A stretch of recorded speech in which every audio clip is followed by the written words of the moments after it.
So I wanted to make a video about proving something that I think everyone would find valuable in the world. I want to prove that Bitcoin will be the only currency that every single person on the planet uses. And I think I can teach everyone watching this to know that that's true without having to trust me, just using a priori reasoning. In order to prove this, I think I have to go a little bit into my background of how I became,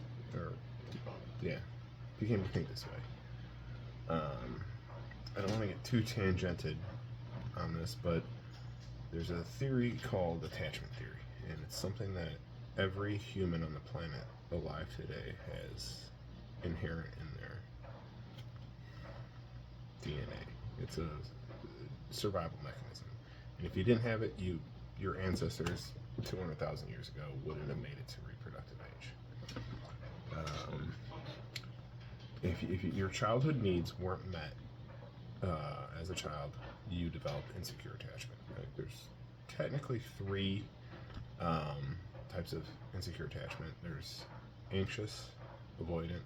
That constitutes like 90% of all people with insecure attachment. And then there's a combination of both, which is anxious, avoidant. Typically, boys have, they occupy 75% of the avoidant attachment. That's what I have. I had a messy divorce when I was 10 years old. My dad was legally removed from my life because my mom lied, and she committed violence because my dad lied about the violence.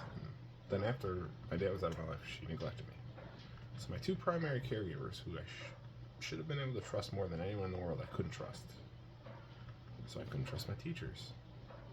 So I was a 10-year-old boy, I was curious about the world, wanted to learn, couldn't trust any of my teachers. I had to develop a way to figure out the world. I landed on a priori reasoning before I even understood what that phrase even meant. I graduated high school with a 1.68 GPA, and the only reason it was even that high was because I got straight A's in math. And the only reason I did good in math is because I didn't have to trust my math teachers.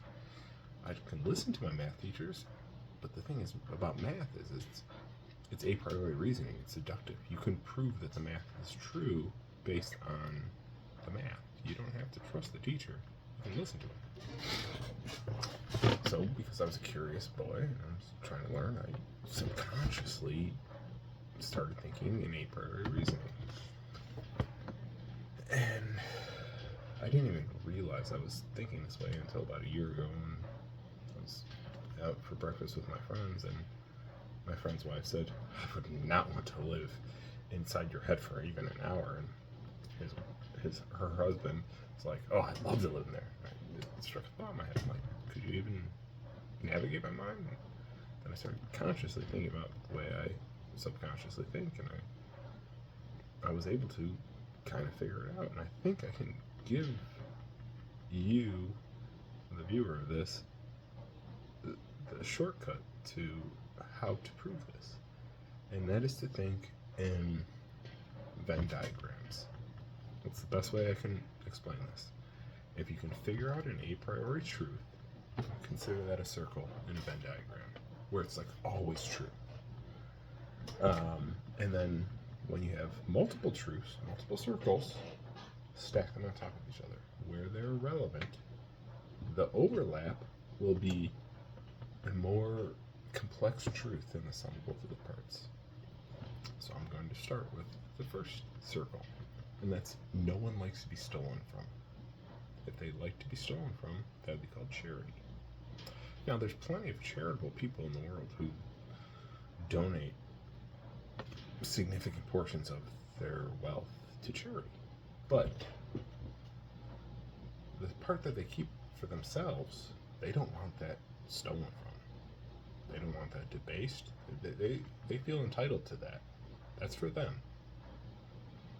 So just understand that 100% of all people in the world don't like to have the things that they feel entitled to debased, stolen from, whatever.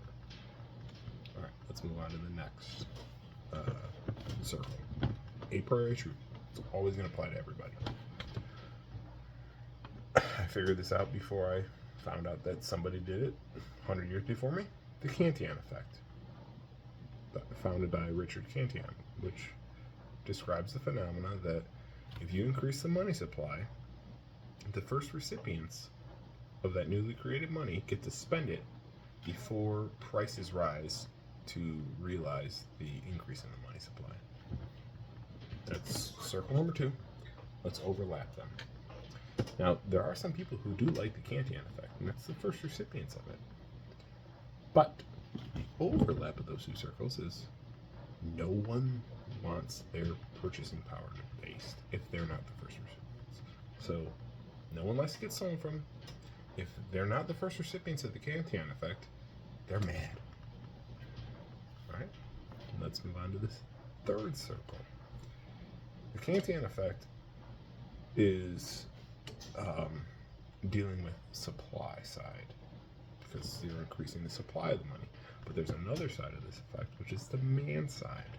Whereas if someone just doesn't want your money, well, then you're going to lose purchasing power too. And I believe Brent Johnson, Santiago Capital, was the one who coined the dollar milkshake theory. But he's describing fiat monies, who they all increase their money supply. Let's do a hypothetical experiment where we're comparing 2 finite monies, but the only variable is one finite money has more people using it, the other has less people using it. So I want you to imagine that you're on a ship with 110 people, and you capsize, and there's 2 islands. One island's bigger, has 100 acres, the other island has 10 acres. It's small, shallow, that you can walk between the 2 of them, knee deep. And on the 100-acre island, everyone settles. Each person has roughly 1 acre. On the 10-acre island, the other 10 people have 1 acre. But on island A, the bigger island, there's 100 green seashells. So each person on that island uses these green seashells as money. So on average, they all have 1 green seashell. On island B, there's 100 blue seashells. So on average, each person has 10 blue seashells, and they use that as money. There's only a few trades. There's fishing, there's cutting down wood, cooking the food, repairing the huts after hurricane winds go through. If somebody from Island B, using the blue seashells, decides they want to join Island A's economy, and they're going to sell their labor for those, oh shit, I've already forgot which one it is, fucking blue seashells or whatever.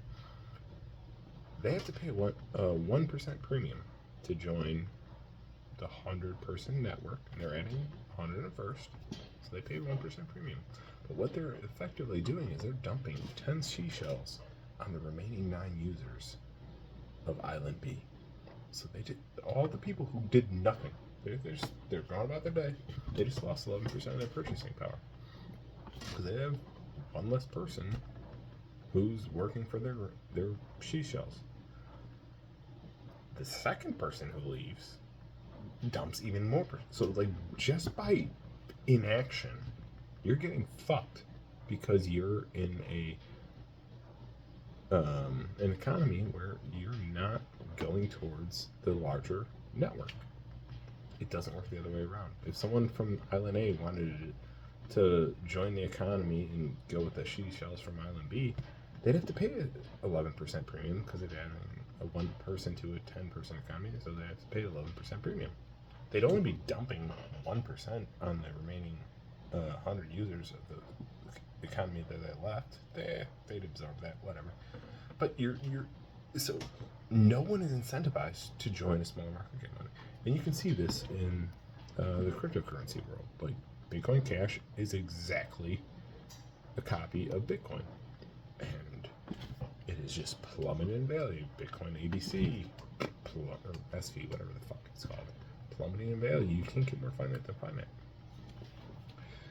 That was just the variable of two currencies, both finite, no money printing involved, but one has more users than it. You can change the variables. One currency, and we can apply to fiats. This is what's proves Brent Johnson's theory. All fiats have to increase because debt requires monetary inflation in order to be profitable. People want to leave fiat currencies that increase their supply to join the largest market cap money that also has to increase its supply. So it's stealing from you, but the demand for it is counteracting that theft. But play this out. If that theft, or if that phenomena gets everyone in the world to join the dollar, there's no more demand.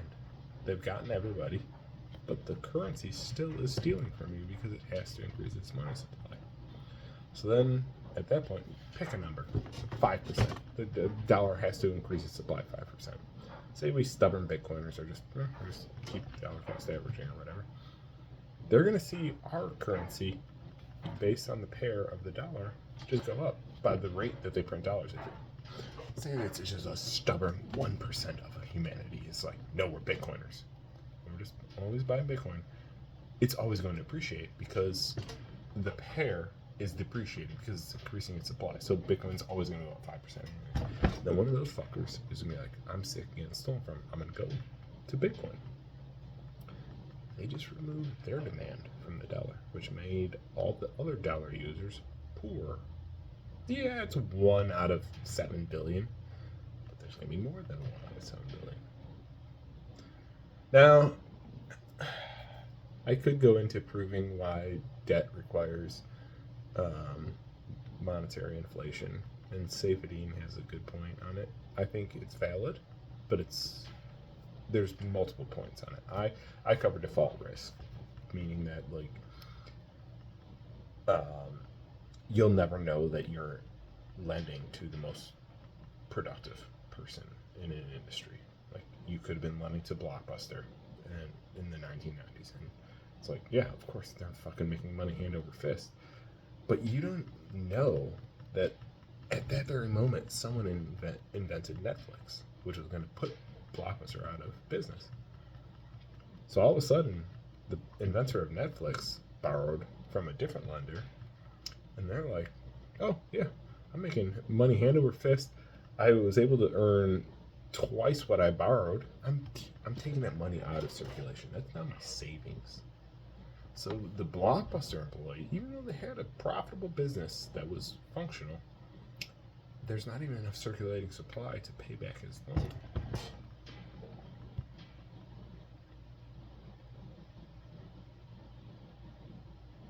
Really, I really have to emphasize the demand side of the Kantian effect. It's like it's the yin to the yang of the Kantian effect.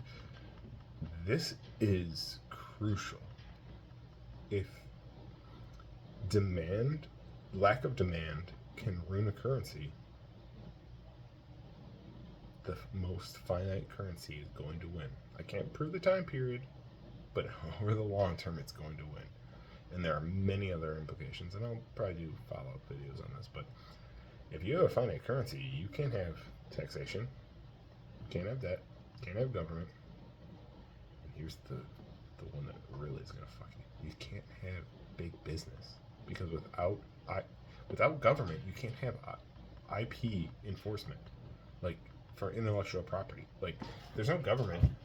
There's nothing stopping me from acting like China and just copying their proprietary information and selling the same product for cheaper because I don't have to pay all the overhead costs. I don't need to pay the CEO. I don't need to pay the HR department. They're fucked.